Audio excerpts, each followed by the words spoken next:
Hello everybody, and this is really weird. I feel like Bobby Brown or somebody up here. But so I'm here to talk about just how you get involved in behaviour change and how you can develop a behaviour change programme.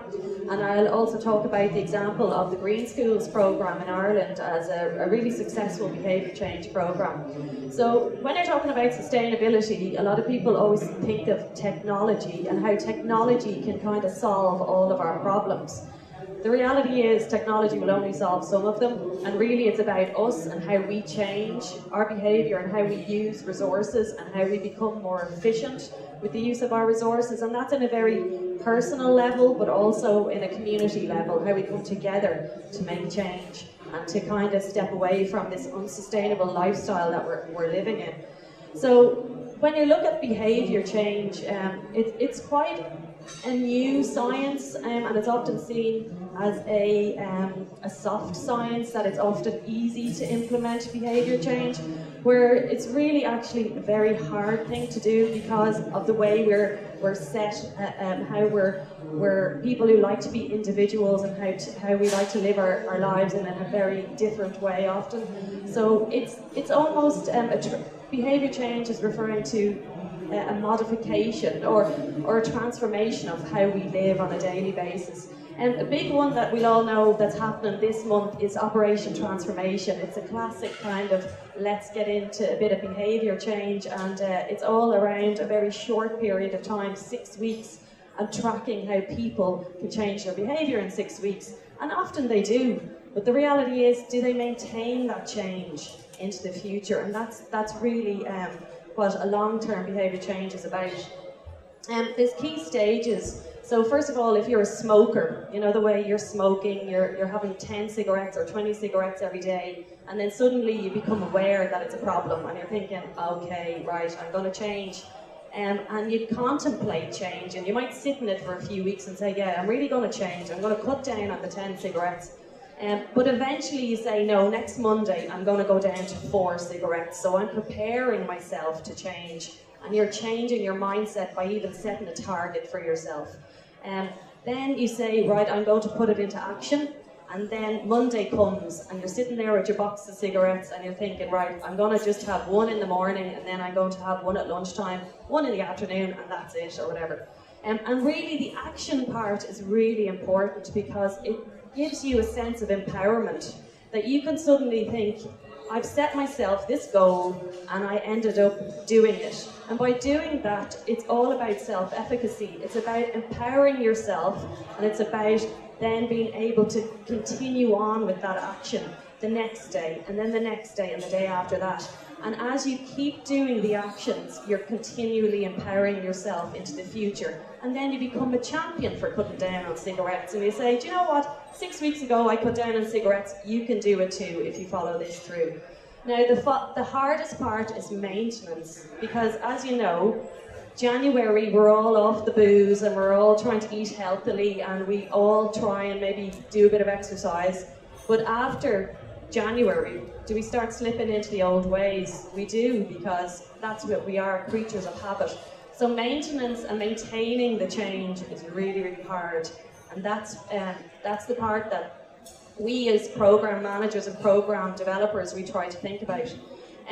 So what are social norms? We're all kind of existing within a society where there are social norms. And they're accepted behaviours that an individual is expected to do when you're part of a group. For example, if a child goes into a classroom, they learn over time that they must put their hand up in the air.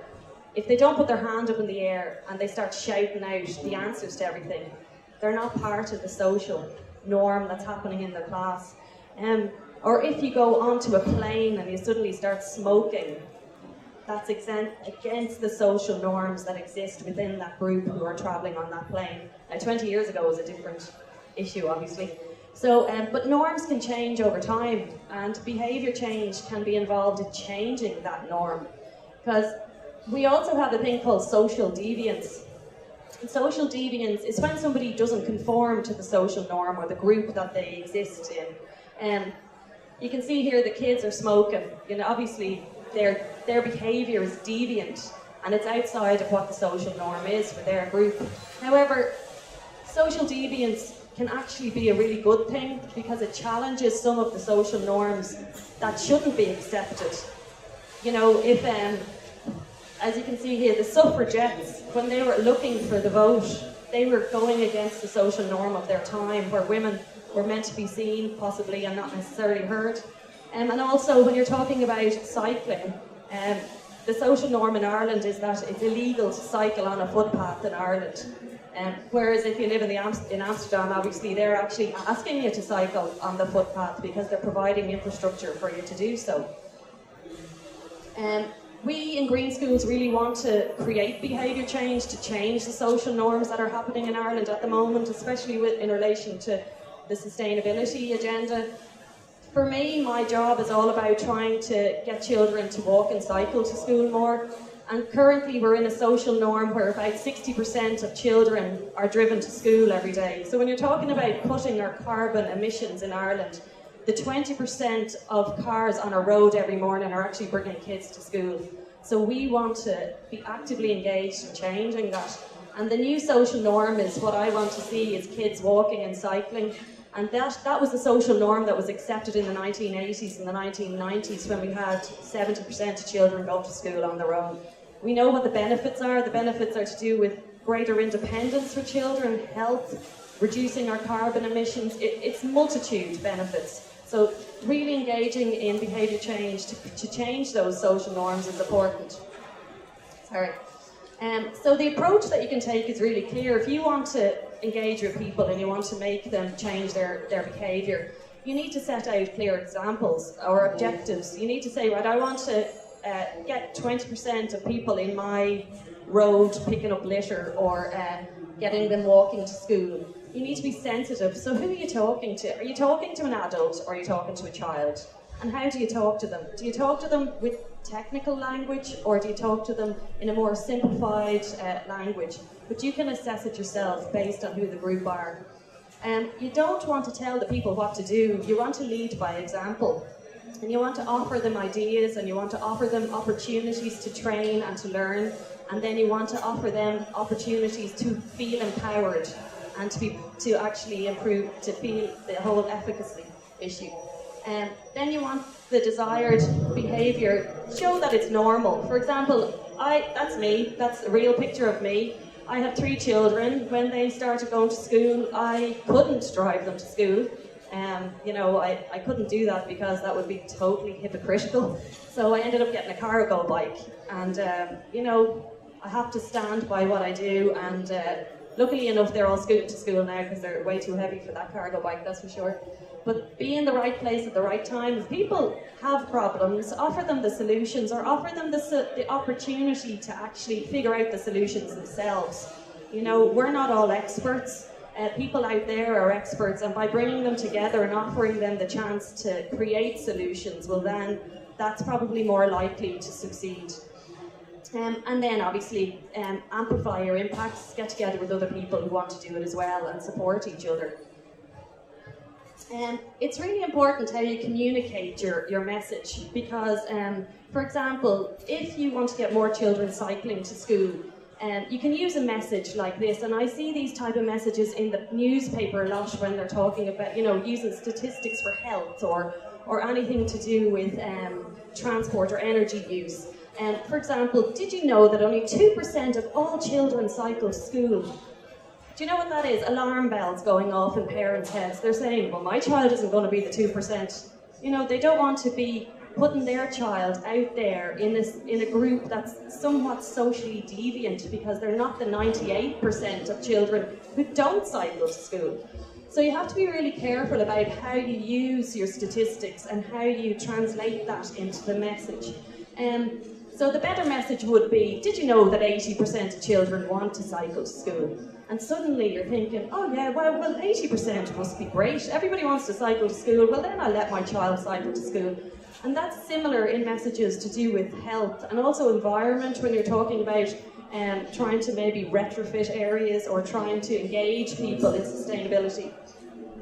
So now I'm just going to quickly look at the programme that I'm involved in managing, and it's an international programme all to do with schools essentially. You might have seen the green flag outside schools. You might have seen children getting involved in kind of radical, not so radical, clearing up their local environment, but they're all champions and leaders. So we're running in Ireland 21 years, and we've got over 3,700 schools getting involved. We run something that's very basic. It's a basic environmental management scheme, but the part of it that's really important is that the children and the school community get involved. So they have to do things like set an action plan, so they set their objectives. They have to constantly monitor what they do, so they wanted to cut down their energy by 20%, they actually have to monitor if they reach that target, and then they have to get involved in telling their local community. It's very simple, but it seems to work. And I think the really important part that works is the action part, because it's all about empowering the people who are doing the action. They're all the themes that we do. So it's quite comprehensive, and we've built it up over time, and it's become quite sophisticated in schools. Children are now learning about the massive issue of plastics in the environment, and also about how our waste is being transported and sent to the developing world. So it's become quite comprehensive. So essentially it's all about children, our future, and it's all about training people to be better, more aware of what the opportunities and the issues are going to face them in the future, and be aware of what their individual actions can do in a cumulative way. And these are some of our savings. It's kind of hard to put them into a small infographic, because it seems to be a case that we have been growing so much. But for example, we get children involved in different events, walk to school week, cycle to school week. We save so much water, we save different amounts of energy, but a big one we're talking about lately is biodiversity, and how we're trying to get more and more children aware of what biodiversity is. As we all know, that there's a massive issue with biodiversity loss internationally and nationally, so that's something that we're really proud of. So this is the theme of travel. It's all about getting kids to look at their journey to school. We encourage children to walk and cycle, and these are actually real children taking part in real Green Schools events. I didn't take them off like the internet or anything. And this is what we essentially want to do, to make every car park empty and to fill up every single bike shed in Ireland. That's the school that my children go to in Harold's Cross, and they are pretty amazing with getting children walking and cycling. We offer real educational workshops, and children just love the experiential workshops that we offer. It's all about learning skills, fixing their bike, getting involved. And we also run weekly initiatives. What we found with behaviour change is really, if people can't change their behaviour 5 days a week or 7 days a week, they might try it 1 day a week. So give them the opportunity to try it 1 day a week, and it's not so scary. So if you change it on a Wednesday, you're more likely to say, oh, I might do that again tomorrow. But if you give them the pressure to do it every day, they're just going to back off and say, no, I'm not interested. So these kind of one-day events are brilliant, and they're a real kind of way of engaging with people. So if you are getting involved in behaviour change, think about the small little one-day events, the celebratory events, the fun events, because that's what sticks in people's memories, and they're more likely to do it again. We do brilliant things like National Walk to School Week. We get 40,000 children walking every week for that, and we do big critical cycle bike rides throughout the country.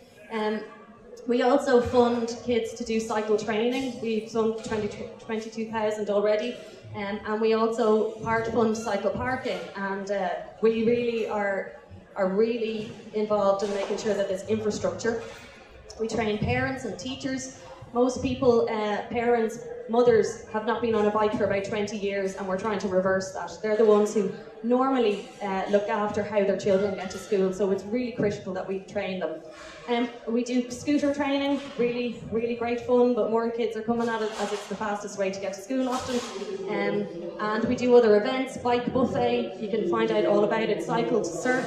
Who would not want to actually get on your bike, cycle to the beach and do a surf lesson as part of school? I mean, that's so much better than sitting in double biology, personally, I think, anyway. And finally, we're all about monitoring what we do. And that's what we're always, our surveys. And these are some of our results. What we found is if you don't put in infrastructure, you're not going to support behaviour change, and it's fundamental to change the environment around the place you live if you want to get people to change long term.